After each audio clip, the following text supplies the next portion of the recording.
Hello traders. Nifty 50 இன்றைக்கி என்ன நடந்துச்சுன்னு பார்ப்போம். ஸோ இந்த வீடியோ நீங்கள் ஃபஸ்ட் டைம் பார்க்குறீங்கன்னா மறக்காம ஒரு லைக் பண்ணிவிட்டு எங்கள் பேஜை ஃபாலோ பண்ணிக்கோங்க.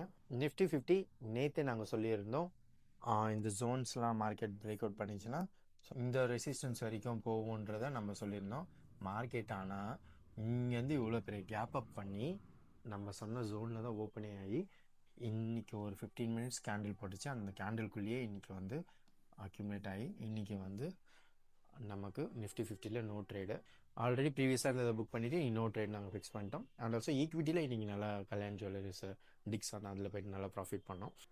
இதுக்கு அடுத்தது மார்க்கெட் என்ன நடக்கலாம். ஸோ இதுதான் நம்ம வந்து ரெசிஸ்டன்ஸ் ஜோன். இது வந்து நாளைக்கு இன்னியோட ஹை மார்க்கெட் பிரேக் அவுட் பண்ணிச்சுன்னா ஸோ இதுலேருந்து ஒரு 150 பாயிண்ட்ஸு ஸோ அந்த நம்ம டார்கெட் பண்ணலாம். இன்கேஸ் இன்னியோட லோ மார்க்கெட் பிரேக் அவுட் பண்ணிச்சுன்னா இதுலேருந்து ஒரு 100 பாயிண்ட்ஸு, ஒரு 25,750, 25,950 ஆர் 25,000, 26,000 வரையும் போகிறதுக்கான பாசிபிலிட்டிஸ் நிறைய இருக்குது. இந்த மாதிரி நிஃப்டி 50, பேங்க் நிஃப்டி, சென்செக்ஸ் பற்றி மோர் அப்டேட்ஸ் வேணும்னா எங்கள் டெலிகிராம் சேனல் ஃபாலோ பண்ணிங்க.